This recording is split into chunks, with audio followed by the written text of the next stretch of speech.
Mother!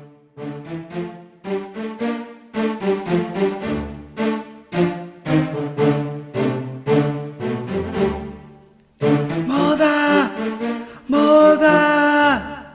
Her voice was lost in the banshee howl of the wind, but it didn't stop her crying out again. Mother! Mother! Where are you?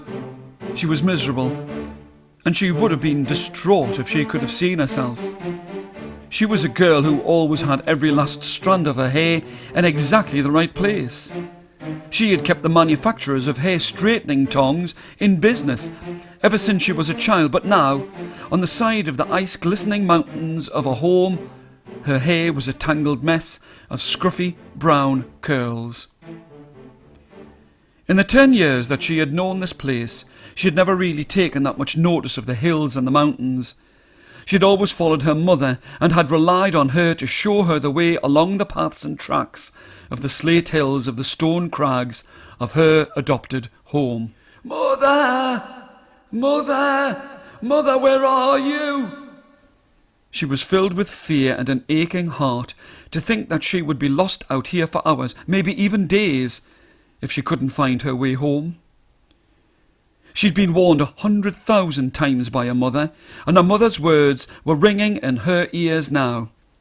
You know, you really should look at the map. You must try and find your own way. You never know. You might get lost in the mountains, and I might not be around to help you. Her mother was always saying things like this, and ever since they had moved, ever since he had appeared at every one of her mother's concerts, she was always telling her that she should be careful. She'd always replied to her mother with a sarcastic, Yeah, I know. I might find myself lost and far away from home, and you'll not be there to help me. Yeah, I know. Fat chance of that happening. But right here and right now it had happened, and she was lost, and she couldn't tell from the map if she was in New York or New Year. Mother! Mother! Where are you? She wished that she had one of the microphones her mother used in her rock band. With her band, Mother's Ruin, behind her, she could fill a huge stadium with one of those mics, and maybe then her mother would hear her. It was, as the band had become more famous, that he appeared. Her mother said that it would be a good idea to get away from the cities and live far away from anywhere, from anyone, especially him, where anyone could come and get them. This girl had only known living in the back of a van and in hotels. He had never been able to get close to her, as the security at every Ruin concert would keep him back and away from her daughter. Now she wished that she could have seen anyone, even him, as she was cold, dishevelled and lost. They had been split up when the cold, dense, swirling mist descended on them. They'd been split up when they had gone to look for their dog. At the best of times, she was an awkward cuss of a dog that cut its own furrow, a dog that did just as it wanted when it wanted. One minute the weather had been fine and clear, and with the suddenness of a click of the fingers, the mist was about them and they were separated. It was as if all sound had been absorbed and spat out with an echo that gave no sense of movement or direction. Her mother's voice was gone. Their dog's panting stopped, and she was lost at the edge of the steep slate crags. It was just meant to be a short walk, a bracing walk to get the lungs working, her mother had said. It was one of those things that her mother always said, a quick bracing walk in the hills for a good old sing tonight. And you, old girl, she'd spoken to the scruffy Highland terrier Blizzard, and you, old girl, stay close by me and Annie. We don't want you getting lost. Or her. She had pointed at Annie. You never know. You might get lost in the mountains, and I might not be around to help you. The girl couldn't stop herself. She started to cry because, for once, her mother had been right. She was lost, and she didn't know how to get home or anywhere in this total whiteout on the mountains. Blizzard! Blizzard! Where are you, old girl? She was desperate and filled with a cold that touched more than her skin. Blizzard! Where are you? Where are you, you dozy dog? Annie Bluntstock, Annie B to her friends, had never really liked this scruffy, fidgety mutt of a dog, but she wished that she could have her in her arms now, if only to warm her up, and for a bit of company. She was having to be very careful about where she placed her feet. She didn't want to fall off the cliff as well as everything else. She scraped her feet over the rough surface, and it was as she inched forward that something brushed against her shoe. It was a book that she recognised as her mother's. It was her mother's diary, the diary that she was never allowed to see or read or even touch. And now it was in her hands. Even the title on the cover made her forget the terrible predicament that she was in, and she could feel her heart beating faster. It read, "The Private Diary of Margaret Bluntstock, Rock Singer. Maggie B. To her friends, keep off." Annie didn't wait for a moment to break open the catch at the side of the well-thumbed book. I could always say that it broke when she dropped it.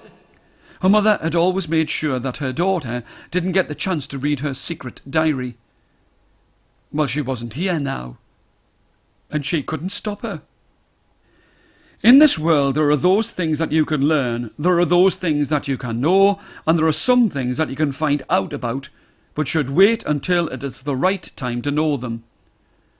What Annie was finding as she devoured the diary page was that he, the man that her mother kept away from her, was really her father. Maggie B didn't want her to get to know him, and to get to know him as he was a man who didn't approve of her rock and roll lifestyle. He was a man who thought that a young girl should know more than hotels and the back of vans and concerts all over the world.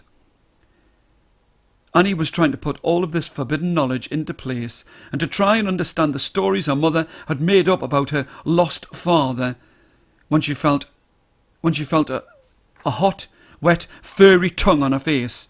"Blizzard! Blizzard! You're safe! Good dog!" The dog was pleased to see her and was excitedly running this way and that and bouncing against her once immaculate clothes. In another time she would have shooed the dog away for spoiling her clothes, but now she was hugging it to her as if her life depended upon it. "Where have you been, you bad dog, getting lost like that? Where have you been? What have you been up to? And where's your mummy? Do you know where—" Annie stopped talking when she saw the figure of a man in the mist, and he was reaching down to pick her up. She had seen him before.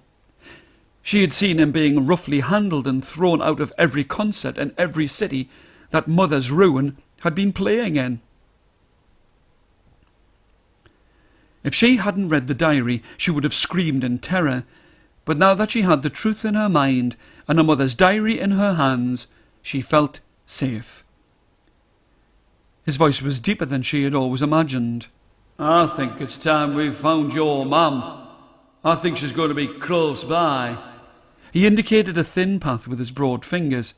"She can't have fallen far, for it's only a few feet down to the nearest ledge. She was lucky. She were lucky she didn't fall on the other side, and I'm sure that lizard will help us to find her." And he laughed. "It's not lizard." She stopped. She didn't know what to call this man. "It's not lizard." She hesitated again. "It's not lizard. It's Blizzard." He turned to her and pointed to her mother in the mist. Blizzard was fussing around her face and feet. She was just sitting up and putting her hand to a small cut on her head as he reached for a handkerchief to see to her wound. "It's all right, Annie Bluntstock. Annie B. You can call me Dad."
She was a clown, and the best that the Jalalabad Bazaar had ever seen. She could do tricks that no one believed unless they had seen it themselves. They would whisper and nudge one another as she went past, and recall how the trick had taken their breath from their bodies as they had gasped at her mastery of magic. She was a tall girl, with a strong smile and a glint in her eye, that if you looked closely, you could have known that she had a wicked heart. All around the graveyard, the pink gravel crunched underfoot, and as the crowd gathered, it could have been a snake hissing its venomous way towards them. But no one cared, as she had told them all that she was going to be in the temple grounds, and she was going to do a trick just for them. She had whispered in everyone's ear that she was going to be there at the very stroke of midnight. She had told everyone that she was going to perform just for them and no one else. All of the people of the town felt flattered that they had been chosen above everyone else to be her friend. Rain was falling as they all made their way to the graveyard at the cold and misty heart of midnight. Some were scared, but the thought of such a special personal performance made them hide their fear. The first to arrive was a wise man who felt honoured and proud to be singled out by this fine clown. But it was he who felt a clown when he turned and saw an old woman walking towards him. She was followed by another spectator and another and another and another, when before they realised it, 100 people stood in this empty field in the middle of the graveyard, each one being gullible enough to think that they would have been treated to a personal show. Above the patter of the rain and the smell of the damp earth, there was the thick smell of tea and coffee in the air. "Anyone for tea? Anyone for coffee? The best tea and coffee's in the graveyard tonight." The tea-waller knew a good thing when he heard about it. This was the best chance for him to use his tea-making skills to produce just the right blend of strong and sweet sugary drinks to calm the gathering crowd. If it hadn't been for his tea, then perhaps words would have been spoken and tempers would have frayed. As it was, people who had not seen or spoken to each other in 1,000 midnights talked and joked and laughed over a cup of his sickly brew. The moonlight was fading, and there was only the light of the town at the bottom of the steep hill, percolating through the bushes. The girl knew that even here in the middle of the 20th century, many feared the undead, and this was why she had made a point of going behind the light and making her hands cast a shadow over the whole of the stones in the crowd as she ignited great thunderflash fireworks in the bushes. Even though the rain fell and warm water was seeping into their clothes, they could see the dark shapes that she was making over their superstitious eyes and minds. Technology had not touched this distant Asian land, and she knew that they were more likely to believe in the afterlife than the callous antics of a wicked girl. It had never been her intention to show them any tricks at all. It was part of her spiteful plan to get them to the graveyard, to scare them senseless, and laugh at their screams and cries. Like panicked sheep, they bolted this way and that, and yelled and pushed at each other. She was holding on to her stomach like a mad woman. She was laughing at their antics, and she felt that she would die with laughing as she made her way to the other side of the crowd to repeat her horrific shadow show. She had no care for the wetness as she was enjoying these foolish people and their fears. Faster than the vipers at her feet, she went around and around the crowd, scaring the life from their bodies with her wicked gestures and frightening fireworks, and still the rain fell. It was a small girl who had no fear in her heart who saw her skulking and galloping between the gravestones. She had just caught a glimpse of the clown, and as she ran she was not looking at where she was going. She was too busy laughing at her victims, and she fell. She cascaded into an open grave. The sides of the pit were wet and the soil was slippery, and with the rain falling, the water rose in the grave. It was now her turn to cry, but no one would help her. They were disgusted that they had been tricked by her, and still she cried that it was meant as a joke. So, if it is a joke. The wise man spoke as the rest of the people moved back to their houses. So, if it is a joke, then laugh your way out of the grave. That is a trick we do not want to see. The water was now at her chest, and she thought for sure that she would drown in this muddy pit in the clay. She cried again that it was only meant to be a joke, and it was as she sank under the water that she was helped out by the tea seller, who had made a great deal of money. I'm very grateful to you. I have a pocket filled with rupees, but if you take my advice, I would not go back to the marketplace, as you will not be welcome. He was pleased with the way that he had made so much money on a wet and a cold night, and all from these people who had anticipated her special act of producing an animal from her bare hands. She did not take the tea seller's advice, and she did try to perform in the square, but he was right. No one wanted to see her tricks, and after a month of being shunned and booed at every performance, she had to move away to another town and another country. She would often have a huge pocket of golden rupees herself, but she would wish that she could have had the applause of the people that she had treated so badly. The weeks turned to months, and the months turned to seasons and years. She would never forget, when the rain would fall, all of the faces of those that she had fooled and tricked.